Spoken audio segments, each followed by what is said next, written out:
Hey everybody, how's it going? Hope you're having a lovely day. Welcome to today's episode of Harry Getting Fucked. I'm your host, Louis Rossman. Do you remember back in the year 2020 when the major automakers spent about $25 million collectively to create commercials that scare people into believing that if right to repair passed, that you would be raped in a parking lot? Remember this? If Question 1 passes in Massachusetts, anyone could access the most personal data stored in your vehicle.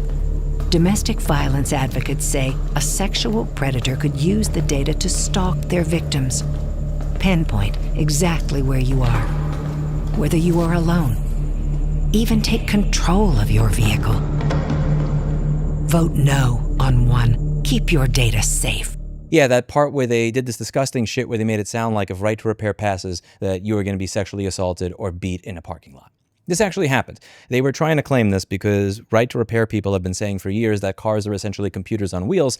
Whether you like it or not, that's the way it is. So for independent mechanics to be able to fix the car as well as the dealerships, they need access to the data that is in your car. And I would classify this as your data. So you bought the car is producing data that's relevant to be able to fix it. It's your choice to provide that information to an independent mechanic or the dealer. And that's the ad that they released. Now, it's very interesting. I always try to judge people based on their own standard rather than just doing it based on my standard before determining whether or not they are being genuine. So there's a law that came out in California recently, Senate Bill 1394. And the entire point of this is to turn off the connected access in the car if somebody who says, I'm a survivor of domestic abuse, has a court order that says you need to do this. The entire point of this bill is to stop the car from being able to track the user of the car if the person who is using the car, who has legal right to use the car, a court order to use the car, says that they want it turned off. Let's talk about how this law actually works and what it was based on. You must have the VIN and proof of legal possession, which is a legal title, a dissolution decree, a court order, or a domestic violence restraining order that awards you possession and exclusive use of the vehicle. So this is not just somebody calling up and saying,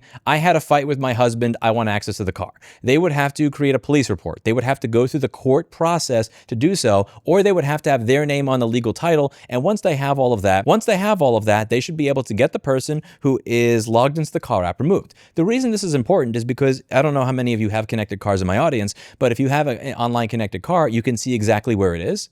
You can turn off the air conditioning in the summer. You can turn off the heat in the winter. You could make it honk over and over and over again. So if somebody's sleeping somewhere else, you could just keep hitting honk and fucking with them. There's a lot of things that you could do to fuck with somebody if you have that online connectivity to the vehicle. And what the major automakers did is they said that this is not technically feasible. Alliance for Automotive Innovation, one of the groups that was against right to repair in Massachusetts in 2020, said the following. They urge the California legislature to enact a new bill before a technically unworkable state requirement takes effect July 1st and forces the suspension of new and used vehicle sales in California. One of the cars that was used as an example here was a Mercedes C300. There's a story I'm going to tell you about this particular vehicle that sparked this legislation, in my opinion. I remember when this story was blowing up in the New York Times a year or two ago, the Dowdle case. Christine Dowdle fled her home in Covington, Louisiana in September of 2022 in her Mercedes-Benz C300 after a violent fight with her husband, a Drug Enforcement Administration agent. She began seeing messages in the car's display for a service called Embrace,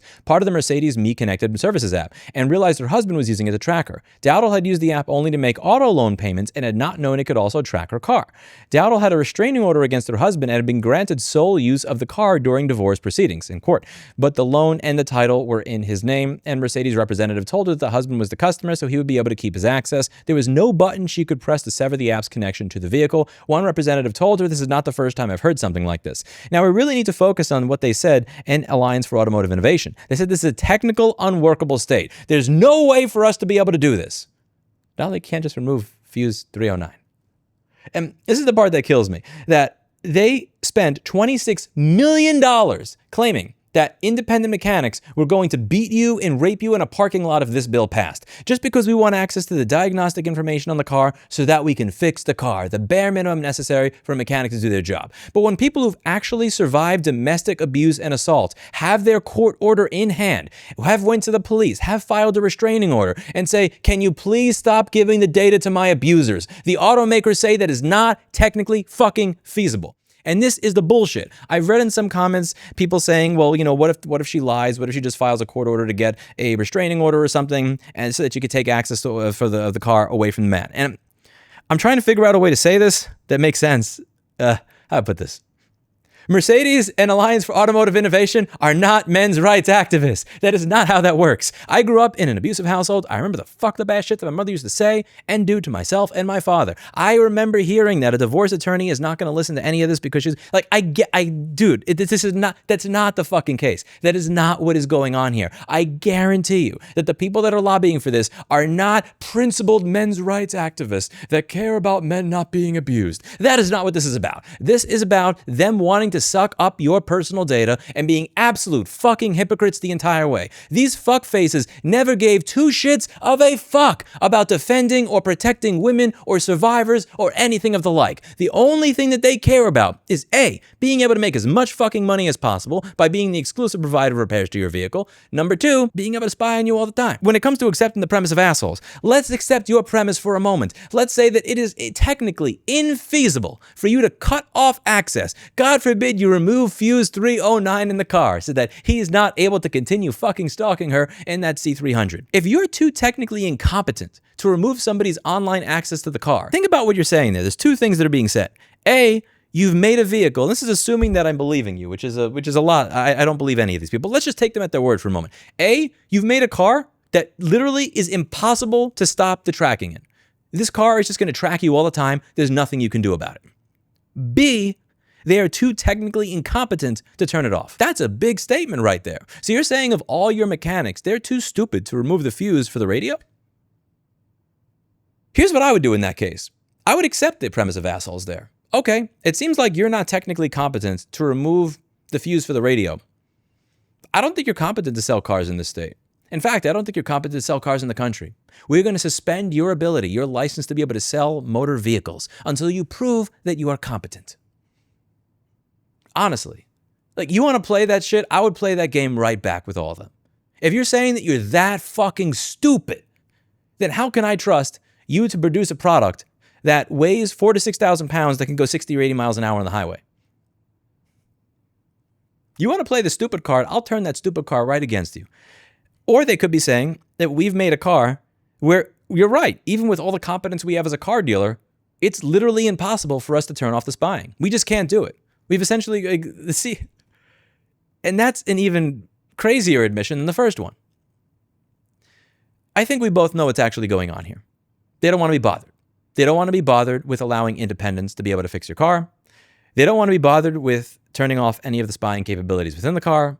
Because this law says that if you have a court order, that they can't charge you money for this. So if I am being abused and I have a court order saying that I own this car, and I have a restraining order showing that the violence has been used against me, please do not allow this spouse of mine to continue to get access to my location. They have to be willing to turn off the tracking inside the car without charging me a fee. That's what this is really about. They'll spend $26 million to try and stop rich rebuilds from being able to fix your car. They won't lift a fucking finger to help somebody who's a victim of domestic violence. That's what this is about. If you're going to be the bitch, be the whole bitch. I am going to measure you by the yardstick that you have chosen. You have chosen the yardstick of, we care about survivors. No, you don't. You never did. They have chosen the yardstick of, we cannot allow people to repair their vehicles because we care so much about protecting the data of domestic violence victims. But then when a law comes out that is just the most basic shit in the world, just turn off the connected feature in the car for people who are survivors of domestic violence, they literally lobby and fight against it, and they say it's not technically feasible. In a state where automotive right to repair has not even passed.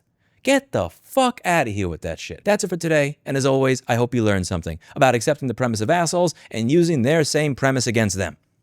Unfortunately, it looks like they did actually pass a law to delay this for a while. There is a bill that was pushed, I believe it was SB 719. SB 719 pushes this requirement much further into the future until they can show that there is actually a technical process that works to be able to do this.